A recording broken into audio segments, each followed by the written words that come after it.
생각해보니까 오늘은 시작할 때 인사를 안 나눴던 것 같아요. 그죠? 우리 옆에 앉아있는 지체들하고 인사 나눌까요? 오늘도 함께 예배 드릴 수 있어서 참 좋습니다.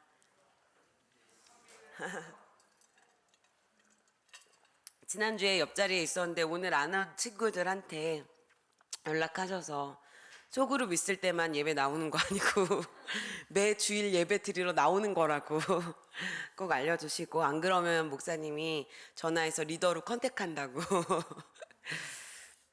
이야기 나눠주시고 서로 잘 돌보고 세워가는 우리 다드림 청년들 되기를 소망합니다.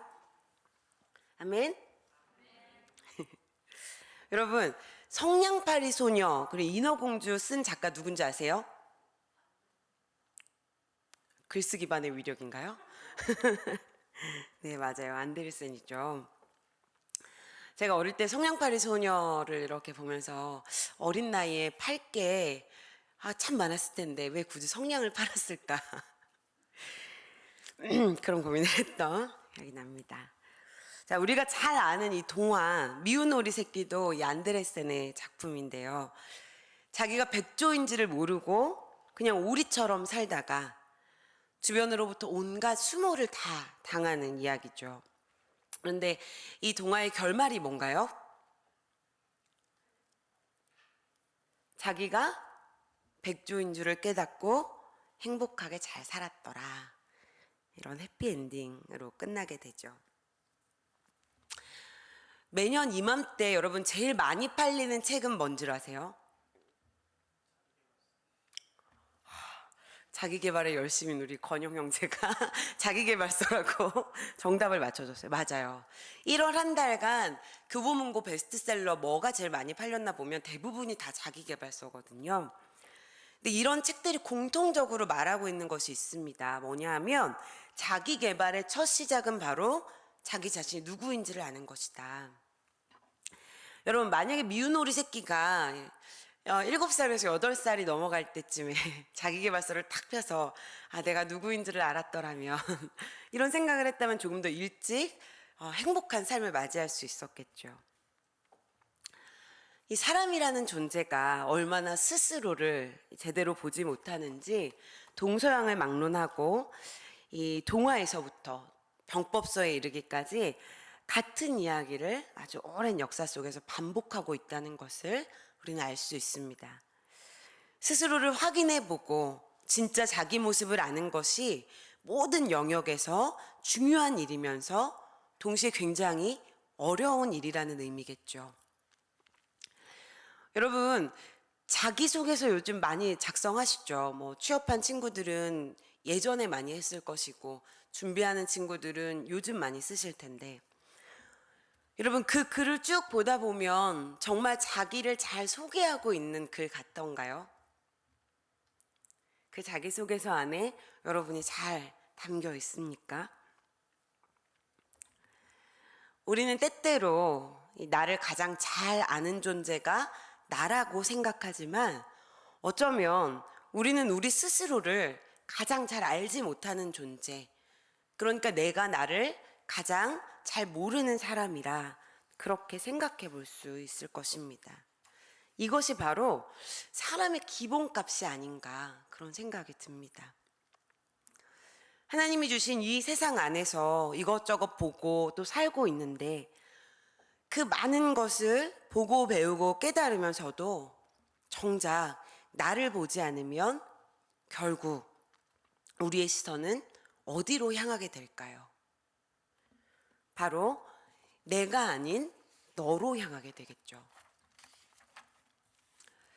그러나 우리 입장에서는 이런 본성이라고 생각되는 이런 것들이 때때로 하나님 보시기에는 악한 죄가 되기도 합니다.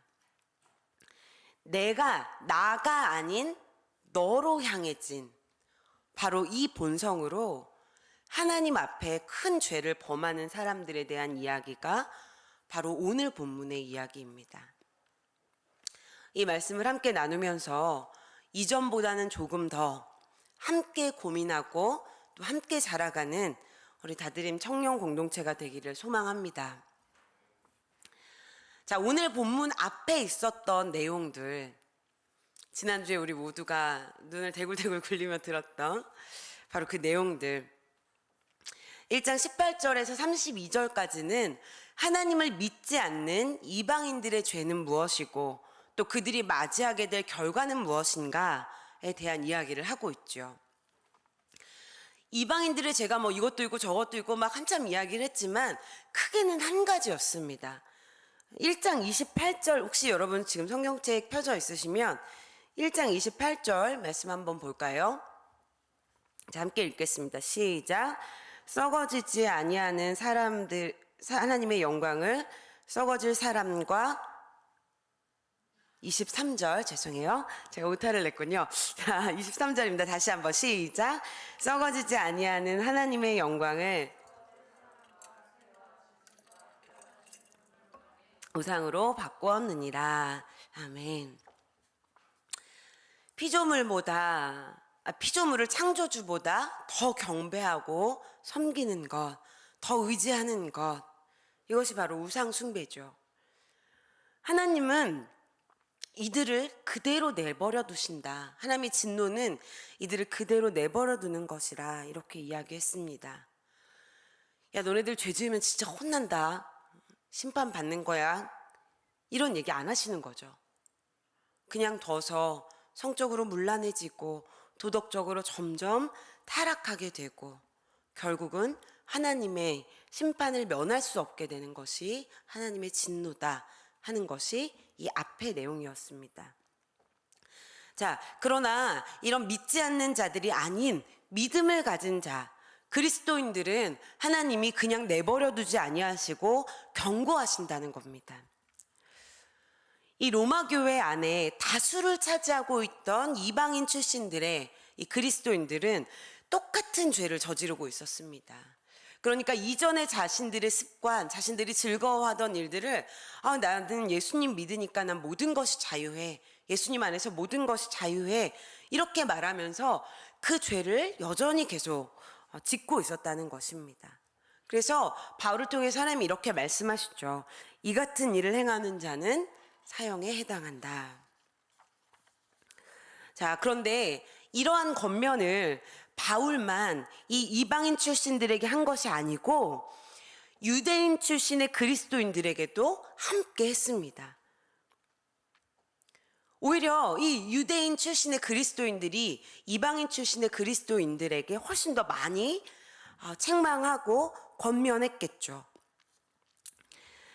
바울보다 더 가까이, 더 자주 한 공동체 안에서 지내면서 야, 예수 믿으면 그렇게 살면 안 돼. 이렇게 이야기했다는 것입니다. 여러분, 이 말이 틀린 말인가요? 아니죠. 맞는 말입니다. 자, 그런데 오늘 본문 1절은 이렇게 시작합니다. 남을 판단하는 사람아. 여기서 이 남을 판단하는 사람이라고 가리킨 사람 누구죠? 50%의 확률이죠.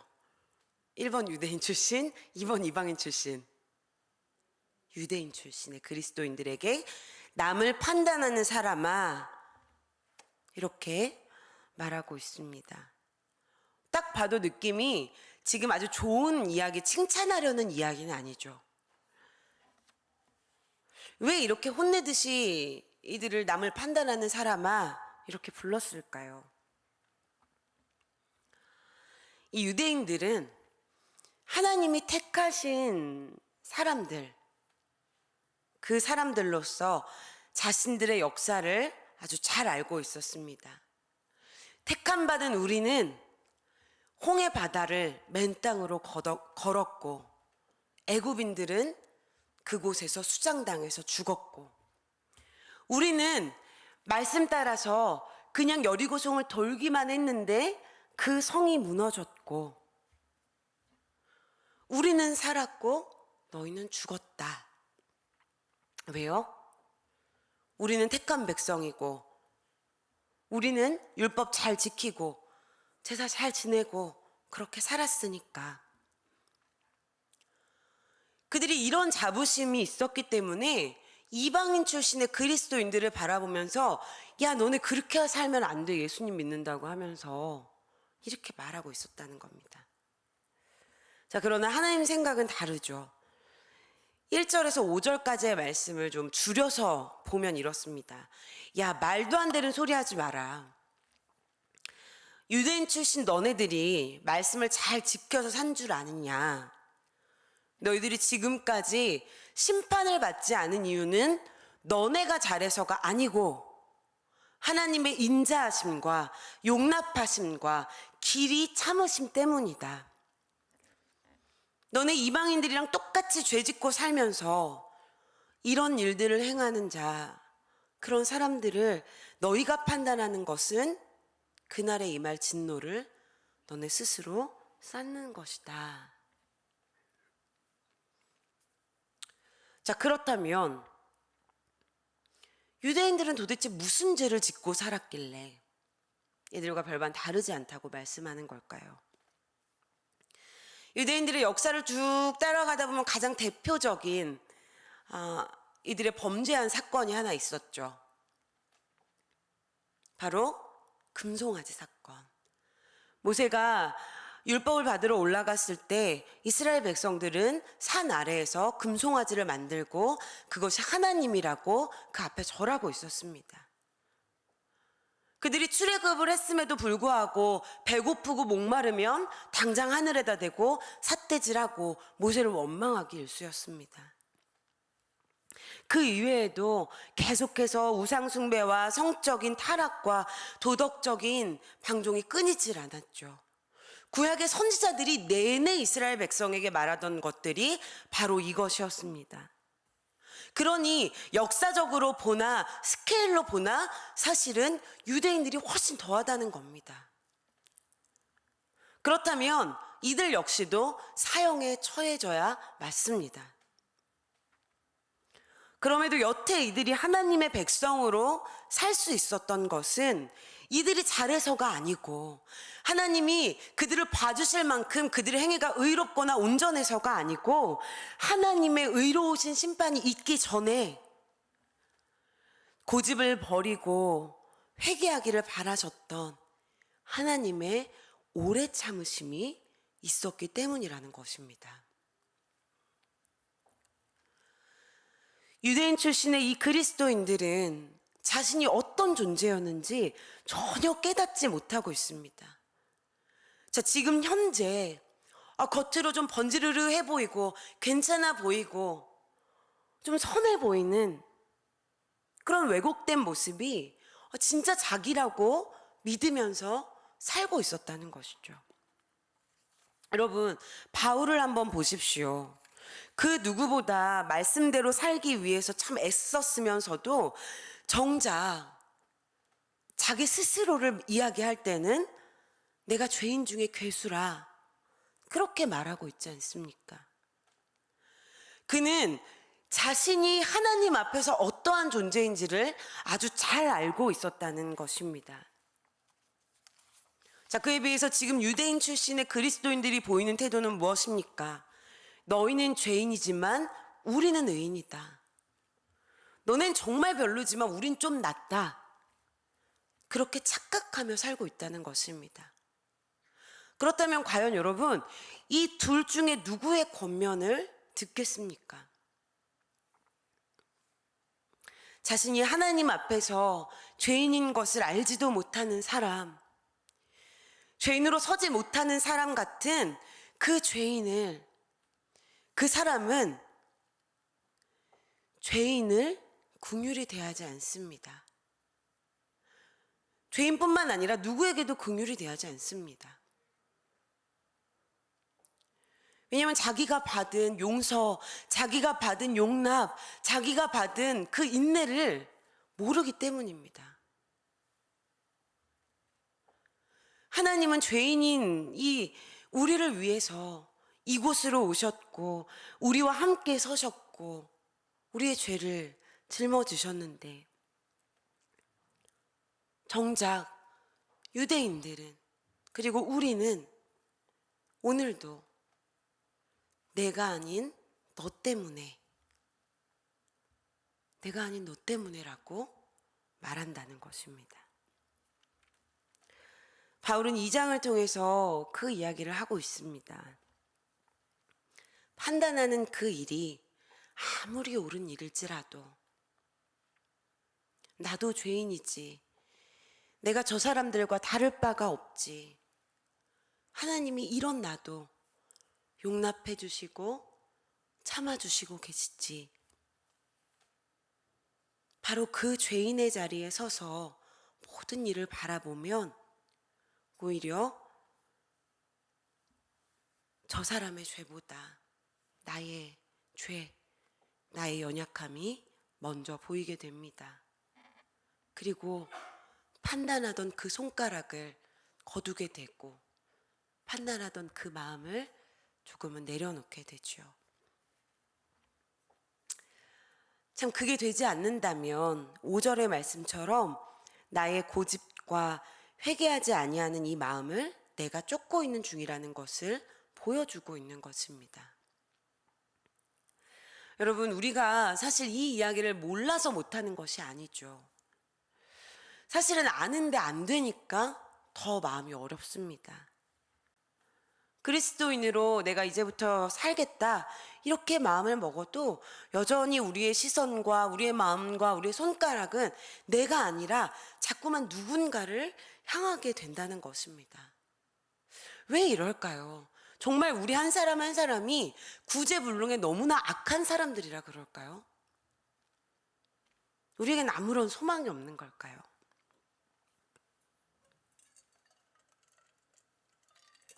여러분, 에덴 동산 이야기를 잠깐 해볼까요? 하나님이 에덴 동산에 사람을 데려다 놓으시고 모든 것을 다 허락하셨는데 단 한 가지 절대로 허락하지 않으신 것이 있습니다. 바로 선악을 알게 하는 나무죠. 나무의 열매죠. 자, 실제로 이 선악과 자체가 정말로 선과 악을 알게 하는 아주 신묘막측한 어떤 능력이 담긴 것은 아니었지만 아담과 하와가 하나님의 말씀을 어기고 먹었죠. 여러분, 만약에 아담과 하와가 아주 신묘막측한 능력이 있는 그 선악을 알게 하는 나무의 열매를 딱 먹고 선과 악을 분별하는 능력을 가지게 되었다면, 그랬다면 그들은 그 능력으로 자기 자신을 돌아보았을까요? 그랬다면 에덴 동산에서 쫓겨나긴 했어도 그 이후에 죄 짓는 일은 아마 없었겠죠. 자, 그런데 그 후손들을 보면 결코 그런 능력이 없었다, 그렇게 되지 못했다는 것을 알 수가 있습니다. 가인은 하나님이 왜 내 제사를 받지 않으셨을까? 도대체 나에게 어떤 문제가 있을까? 이런 고민을 하지 않고 그저 야, 아벨, 너 때문에 내가 밀려났어, 이렇게 이야기하면서 살인을 저지릅니다.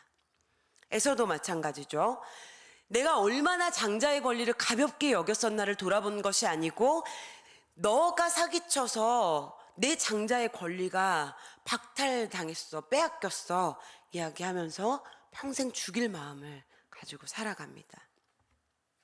여러분, 우리에게 있는 뿌리가 그러한 뿌리입니다. 선악을 스스로 판단하기로 마음먹은 아담의 후손이 바로 우리이고, 그때부터 지금까지 우리의 시선은 언제나 내가 아니라 남에게 가 있습니다. 그러니 우리가 우리 스스로를 들여다보고 내가 남이 아닌 나에게 손가락을 돌리는 일은 어쩌면 굉장히 어렵고 불가능에 가까운 일일지도 모른다는 것이죠. 예배 시간에 이런 얘기를 해서 될지 모르겠지만 여러분, 불교의 최종 목적이 뭔 줄 아세요? 누가 여기 과거에 불자가 계셨나 봐. 뭐라고요? 해탈. 대부분 해탈로 알고 계시죠? 깨달음. 불자셨어요?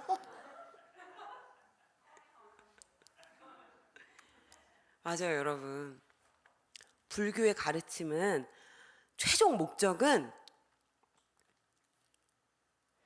부처가 되는 것이라고 사이비 불자들이 많이 알고 있지만 사실은 부처가 되는 것이 아니고 내가 원래 부처였다는 것을 깨닫게 되는 것입니다. 그러니까 내가 이미 태어날 때부터 부처로 태어났는데 세상의 번뇌 때문에 내가 부처인지 모르고 그렇게 살았다는 것이죠. 그래서 이 모든 번뇌를 다 내려놓으면 본래의 자기 자신, 원래 부처였던 자기를 깨닫게 된다는 것입니다. 자, 성경과 다른 점은 무엇이냐? 불교는 자기의 행위로, 자기의 의지로 이 번뇌를 내려놓는 것이고, 믿는 사람들은 자기의 행위가 아닌, 자기의 행위가 아닌 것으로 이것을 내려놓을 수 있는데, 자기가 죄인이라는 사실을 자기 스스로는 알 수가 없고, 자기의 본 모습을 스스로는 알 수가 없다는 그런 차이점을 가지고 있습니다. 자, 그렇다면 우리는 어떻게 알 수 있을까요?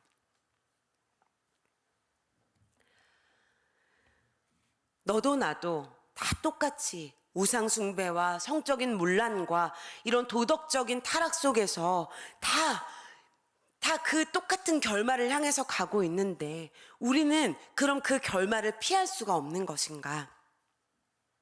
아니죠.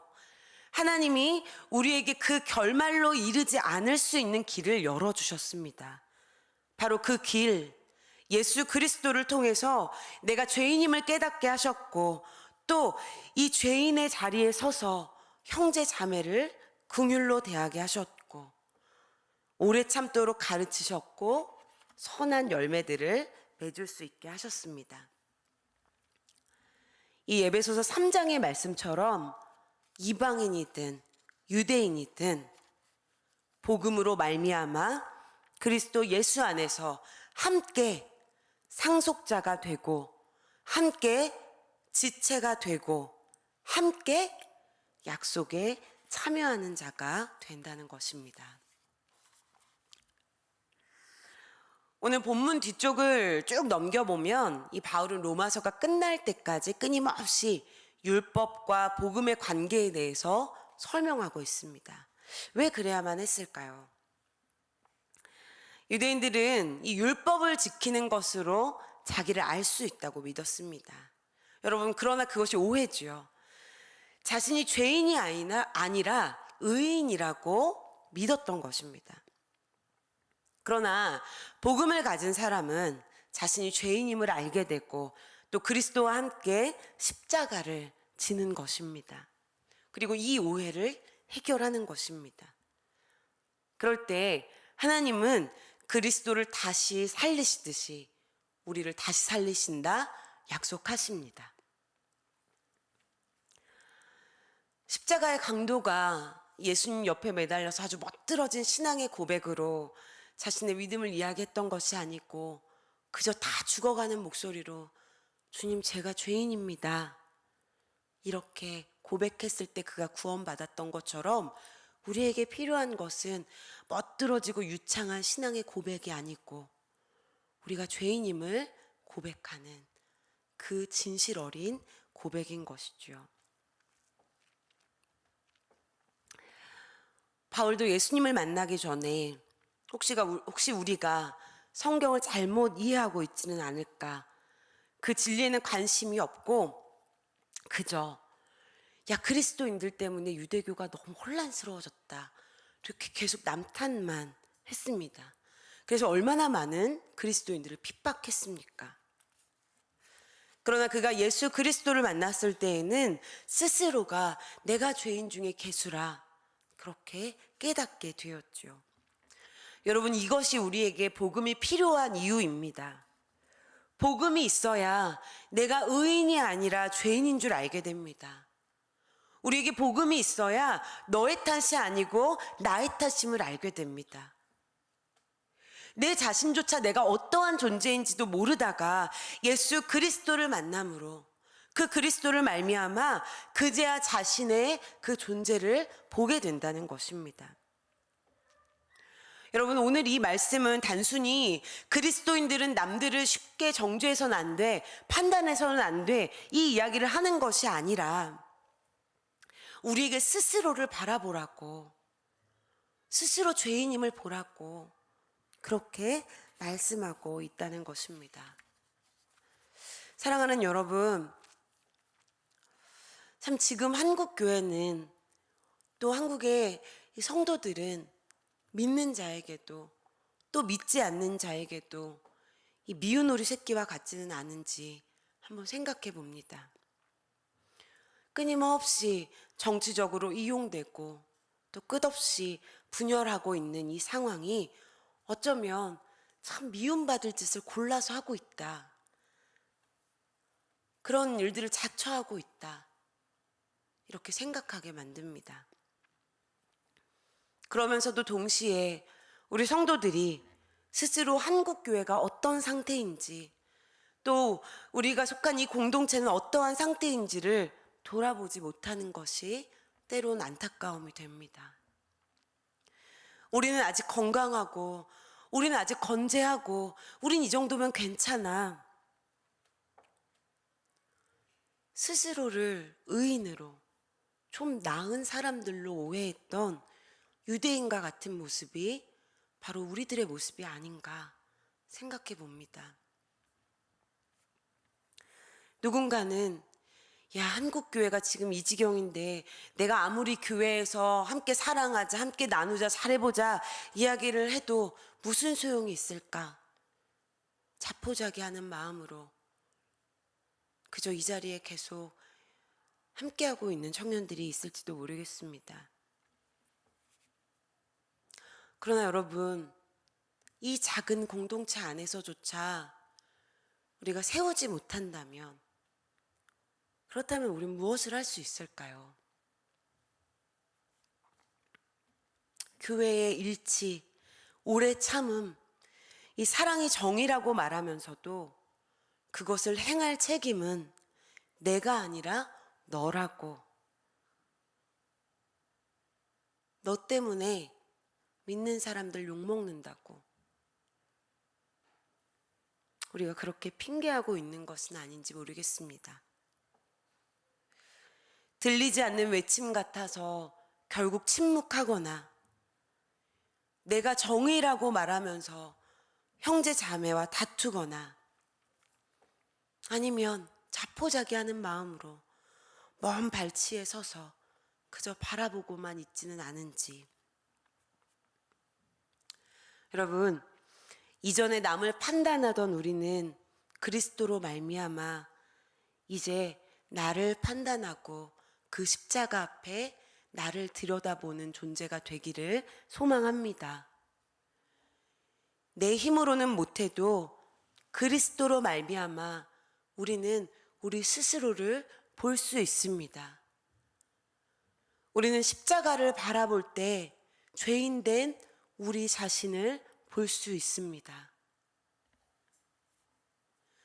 죄인들과 늘 함께 하셨고 여전히 깨닫지 못한 제자들을 긍휼로 품으셨고 모두가 정죄하며 비난했던 그 사람들까지도 용납하셨던 예수 그리스도로 말미암아 더욱 성장하는 공동체가 되기를 소망합니다. 원래 내 것이었던 그 십자가, 원래 내 자리였던 그 십자가를 바라보며 나의 죄인됨을 바라보고 그곳에 달리신 예수 그리스도의 사랑을 우리 안에 품으며 그 사랑으로 또한 서로를 살리는 우리 믿음의 공동체가 되기를 주님의 이름으로 소망합니다. 우리 시간 함께 성찬식으로 나아가겠습니다.